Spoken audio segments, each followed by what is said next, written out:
Good morning, friends. Once again, it's Prashant Ajmera going live on YouTube. How to plan for your child's education in 2020.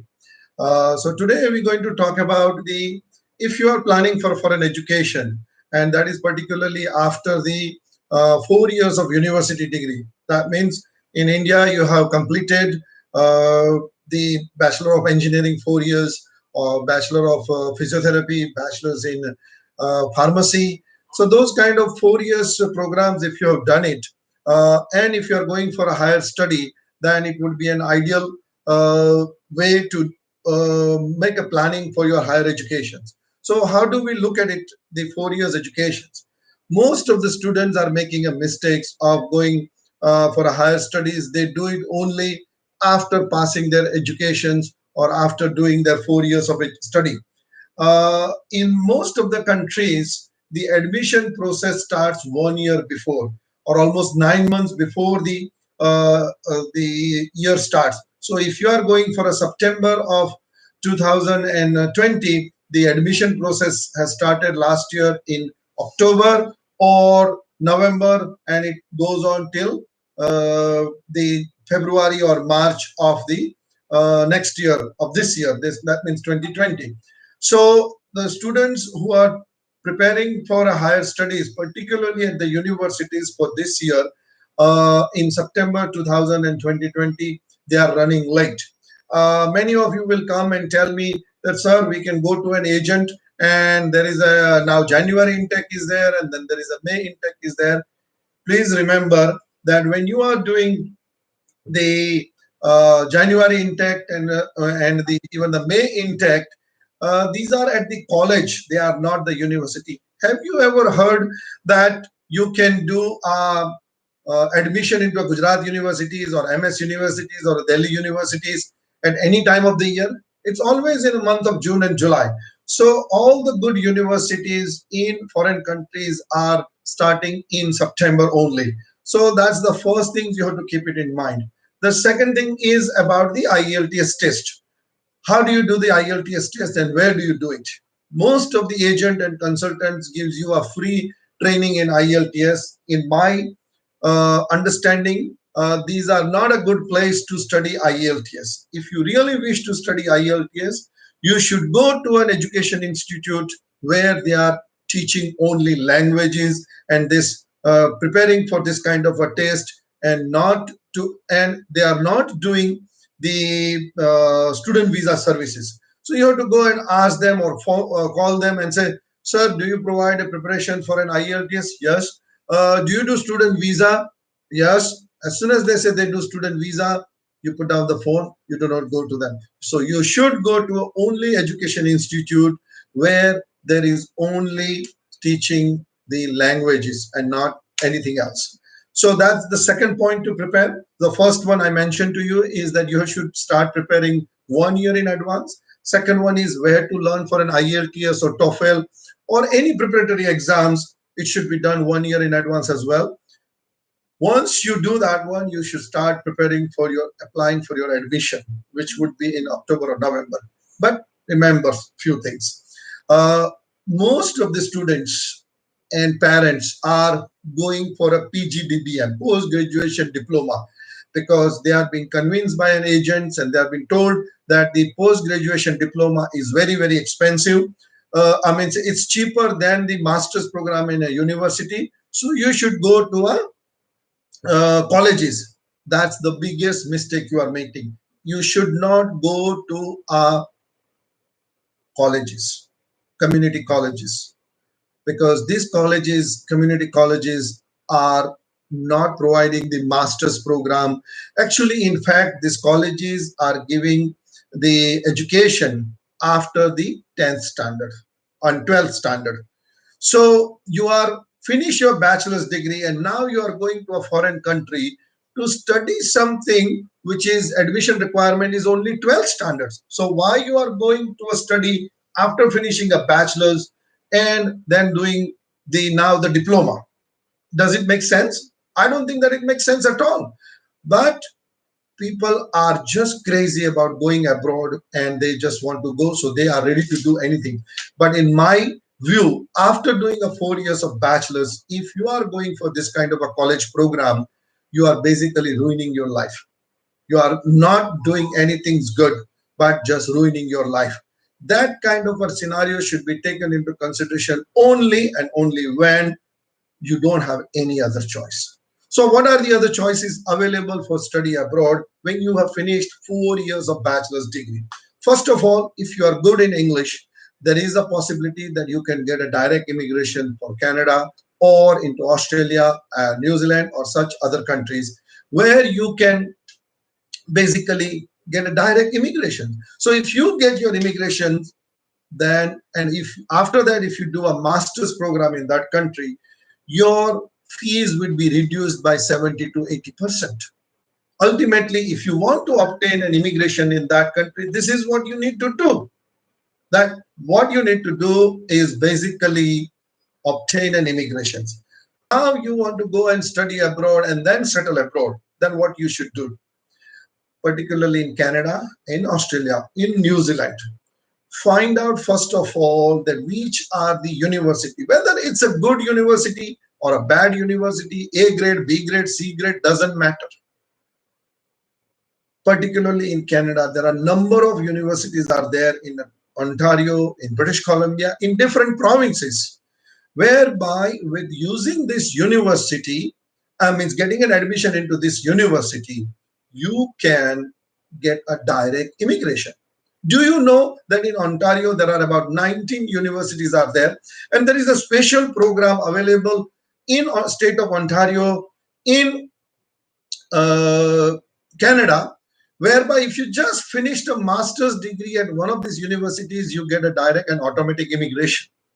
But most of the agent and consultant will not tell you because this university do not pay them commission, and that's why you should try yourself and try to get an admission directly into university in Ontario, British Columbia, Alberta, Manitoba, Saskatchewan, Atlantic provinces. All these provinces also have a master's program because you are an ideal candidate for them to keep you in Canada. But we are not getting the right advice from our agent and consultant. What we have to look into it, that what programs you are going to do it. Check with the government websites, cic.gc.ca or a provincial government website, and see that if you are studying into that university or a college, can it convert into an immigration or not?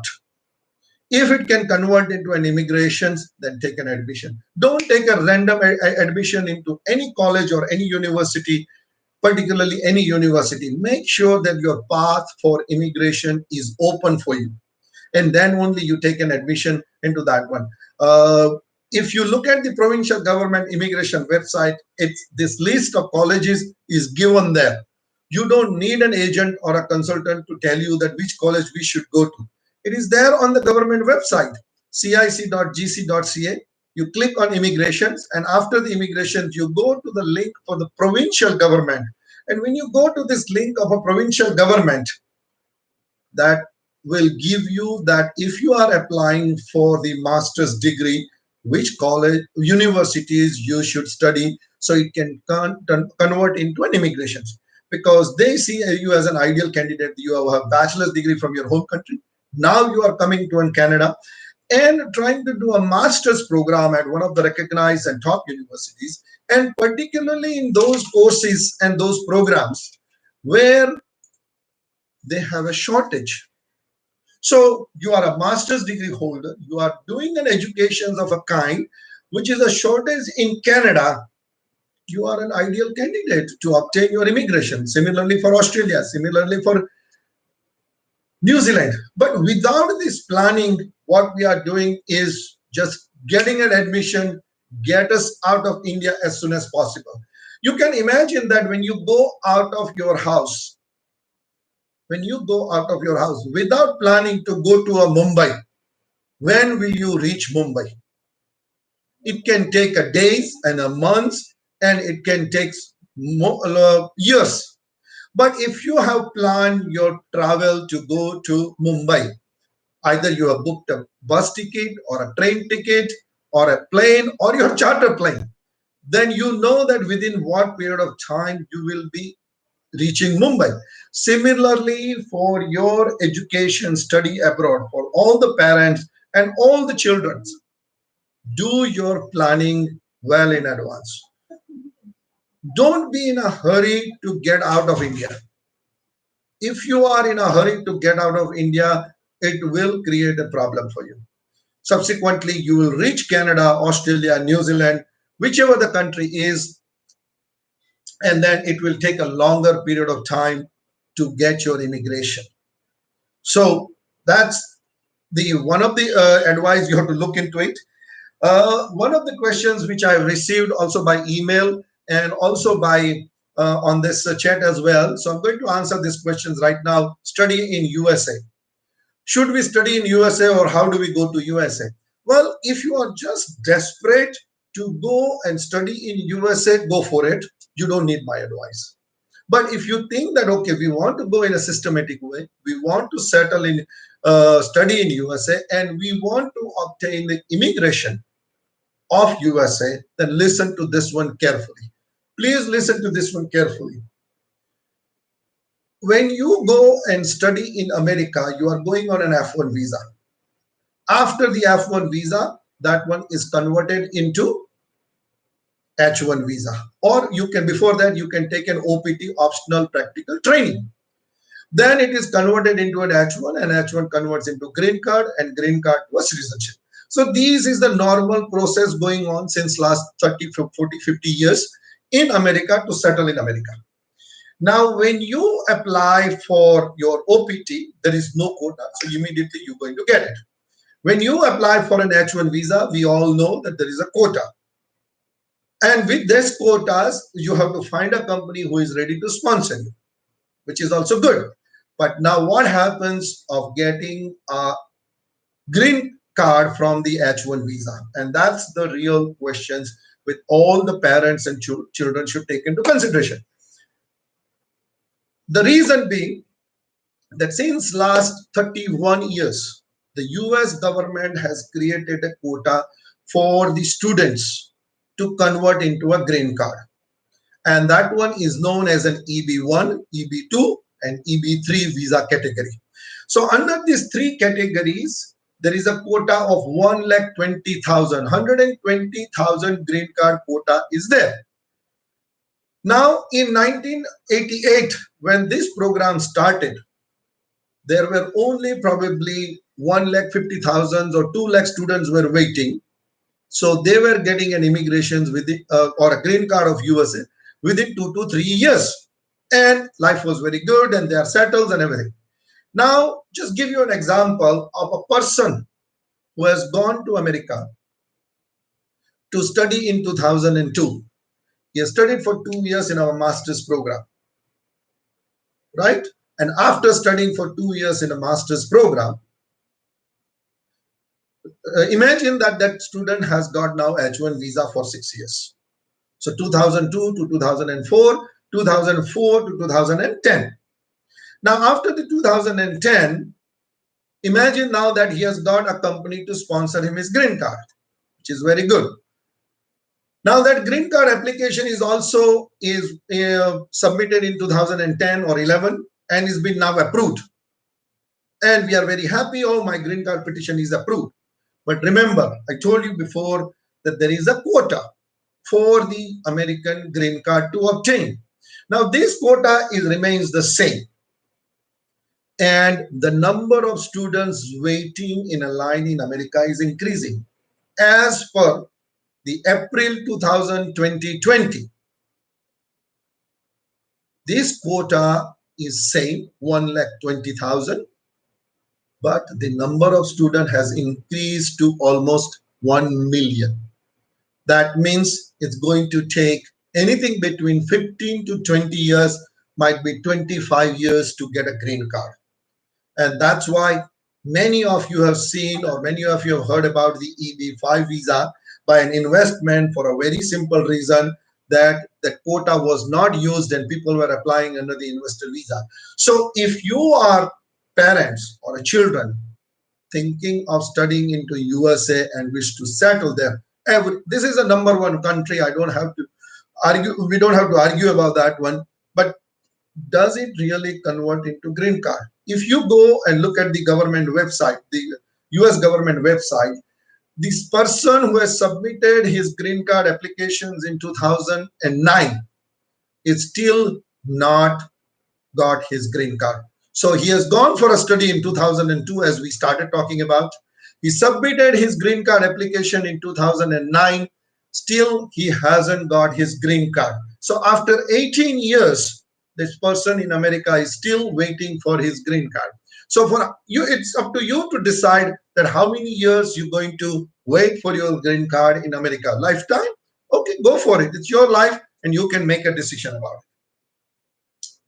Also, when you go and study for your master's program, whether it's in America, Canada, Australia, New Zealand, you have to make sure from the government of labor department's websites or their occupation demand list or the statistics produced by the that what is the occupation outlook or a demand for your occupations in that country. Is there a demand for that occupation in that country? Then only you should go and study that program in America or in Canada, Australia, or New Zealand. Do not study any program that I got an admissions and I'm going to do masters there. Have a long-term objective for study abroad. If you are just going to study abroad and you think that you can do a masters and your life is set, don't be in illusion. Remember, in Canada, in Australia, in New Zealand, USA, UK, in all these countries, it's not only the students are coming from India, students are coming from China, India, and all over the world. So you might be one of the top students in India, but when it comes to a student in America or in Canada, you are going to meet the best of the best world in university, not in colleges. So that's once you are done your 4 years of master's programs, you want to look at it the four different ways. One is, can I get a direct immigrations? If I want to go and study the master's program in America or in Canada, what is the demand of my occupation is there? How I will get my immigration in that country? That should be very, very clear. If your occupation requires a license, like for example, physiotherapist, pharmacist, so how I'm going to get my license to practice in that country? Many a time I suggest to the students that rather than doing a master's, why don't you get your bachelor's degree or a second bachelor's, because it would be a lot easier to get your license in that country. So it is very, very important for you to look into this aspect before you get onto your study after 4 years of bachelor's degree. Uh, so that's all I have to say today. Please do not forget to subscribe to our YouTube channel. Uh, Also, you can see our YouTube channel on ajmeralaw.com/live. Also, we have a many social medias: Facebook, LinkedIn, Twitter, and everything is there. So you can subscribe and stay connected with us. Also, if you have any questions or if you think that you would ask or want me to ask, reply your questions in one of these my sessions, which I'm going to do every day, 11:30 in the morning, please do send it to me by an email or go to my website, ajmeralaw.com, and send me your queries, and I'll be more than happy to answer those questions in my one of the sessions. Tomorrow, we're going to talk about the master's degree and what under the master's degree, if you have already done it in India, then how you should go about the study further or settling abroad. And also person or people who has already done the master's degree in India, now they are the age of 30, 35 or probably 40, and they are interested in looking into the immigrations, then how they should go about it. So that's all I have to say today. Goodbye to you guys. It's already taking 20 minutes of your valuable time. Thank you for very much for joining us today. And I look forward to seeing you tomorrow again at 11:30 a.m. Please go out and tell your friends and relatives and other people, share the link and tell them that how they can plan for their child's foreign educations. I'm going to come up with my book, which is already with the printers, which talks about all the studies, tips and do's and don'ts about the study abroad. The book name is also the same title, what I'm doing the seminar. how to plan for your child's foreign education in 2020, myth versus reality. Thank you very much. Bye bye, guys.